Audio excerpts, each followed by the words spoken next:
بسم الله والصلاة والسلام على أشرف خلق الله سيدنا محمد وعلى آله وصحبه أجمعين. ازيكم حبايبي؟ يا رب تكونوا بخير، وحشتوني جدا جدا. النهاردة هنعمل مع بعض كبدة اسكندراني وكبدة بالردة. كبدة جميلة جدا، وصفتها لذيذة جدا جدا، هتعجبكم. ويا رب الفيديو بتاعي يكون سهل وبسيط وتستفادوا منه ولو بمعلومة صغيرة. نبدأ كده مع بعض. ده حوالي كيلو إلا ربع من الكبدة. كبدة مضمونة 100%، كبدة بلدي مش مستوردة طبعا. تكون حلوة كده، يعني حاجة كده ما شاء الله مذبوحة حالا، يعني جايباها صبحة طازة. ما دخلتش الفريزر. يعني اهم حاجه ان انت تعملي الحاجه تكون صبحه. لو ممكن تجيبيها وتحطيها في الفريزر وقت ما انت بتستخدميها، مفيش اي مشكله خالص. انا الكبده بتاعتي حلوه فريش كده ولذيذه، مش هغسلها لان هي لسه صبحه. ولو طبعا حطيتها في الفريزر برضو مش هيجرى لها اي حاجه خالص. لو عايزه تغسليها بخل عشان الزفاره. وطبعا عمر الكبده بتاعتي ما بغسلها بميه كتير، علشان طبعا بتفقد فيها حاجات يعني مفيده. فطبعا الكبده بتاعتنا البلدي ما بتتغسلش يعني بميه، وطبعا بنغسل فيها كتير لان بتفقد حاجات كتيره فيه. مع الكبده بتاعتي انا شلت القشره الخارجيه، الغشاء اللي هو بيبقى من بره الابيض الشفاف ده، شلته بالراحه. وبعد كده هنجيب الكبده بتاعتنا. انا عايزه اقطع منها شويه شرايح، وشويه هعملها تقطيعه عصافيري، يعني تقطيع صغير كده رفيعه، عشان طبعا انا ما بحبش ان الكبده تستوي على النار كتير.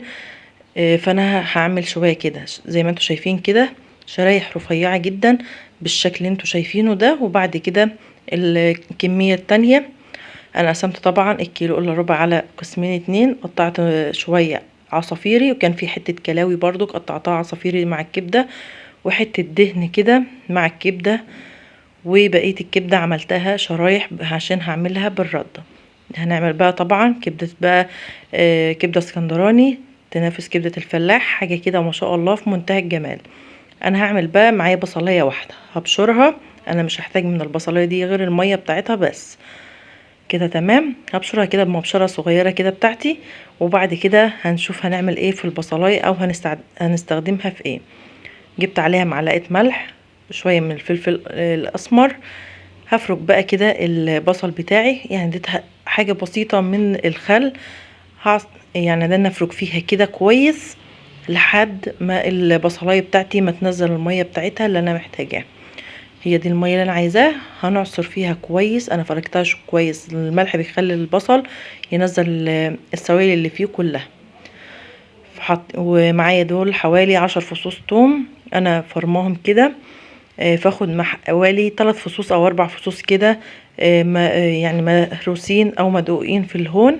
وعليهم حوالي ليمونتين 3 كده، على حسب ما انتي هتعملي كمية الكبدة بتاعتك. هنعصر كده الليمون ده مية بصل، حطيت عليهم شوية ملح وفلفل اسود وعصرتهم كويس. هننزل عليهم وشوية خل، وننزل عليهم بليمونتين حلوين كده. معايا بقى شوية فلفل اسود صغيرين، شوية ملح صغيرين، كمون، كزبرة. دي الحاجة الأساسية أو التوابل الأساسية اللي أنا هحتاجها في الكبدة. ما بحبش أكتر من كده. ممكن تزودي انتي نكهات تانية لو انتي حابة. ممكن تحطي توم باودر، بصل باودر. ده لو انتي يعني بتفضليه. أنا فضلت الفريش فحطيت فريش، وشوية من السبع بهارات. كده تمام. هنقلب كل التوابل اللي انا حطيتها دي مع مية البصل والليمون وشوية الخل الصغيرين، وننزل كده بالكبدة اللي انا عملتها شرايح وهقليها بالرد. كده تمام.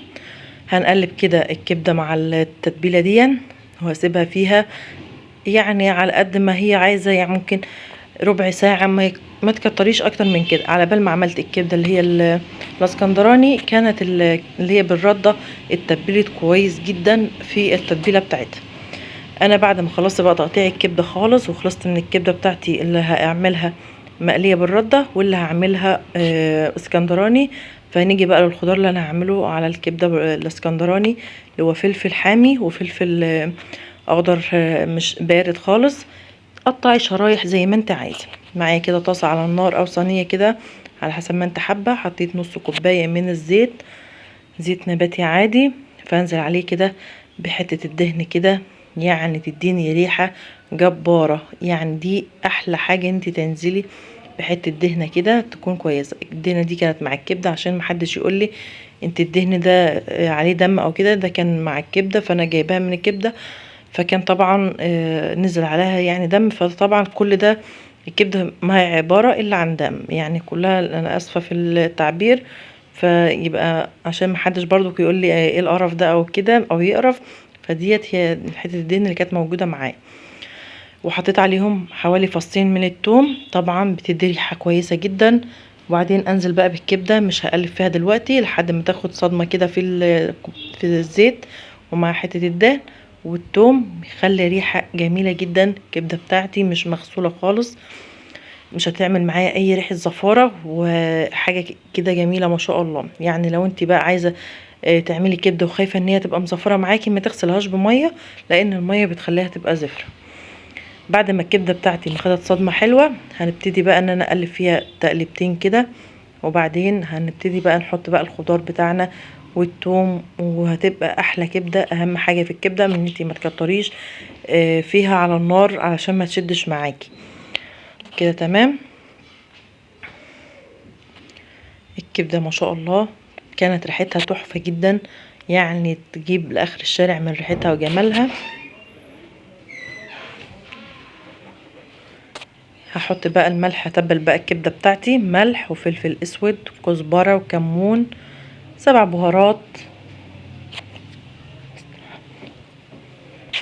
هنقلب كل التوابل بتاعتي ديت على الكبده.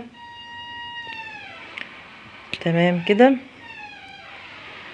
ادي بقى الكبده بتاعتك تقليبه حلوه كده لحد بقى ما تشمي الريحه بتاع التوابل. ما تقلقيش كميه الزيت، ممكن انت بقى تصفي الزيت ده بعد كده، ممكن بقى تغمسي بقى، ده بيبقى طعمه لذيذ جدا وتحفه. هنزل بقى بالخضار بتاعنا، الفلفل والفلفل الحامي والفلفل البارد. انا بصراحه كنت خايفه انزل كميه الفلفل الحامي، بس رجعت حطيتها تاني. ما يحلاش الكبده غير بالفلفل الحراق بصراحه، بيخلي لها طعم لذيذ جدا جدا.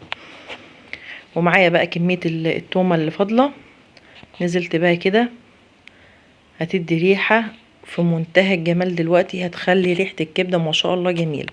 انا بعد ما حطيت التوم كده هديها تقلبتين بس بسيطه كده، وبعد كده خلاص اشيلها من على النار. انا حطيت كميه الفلفل زي ما قلت لكم، انا كنت مش عايزه احطها عشان حراق، فبعدين رحت حاطه بقيه كميتها. وطبعا الكبده ما تحلاش غير لما تبقى.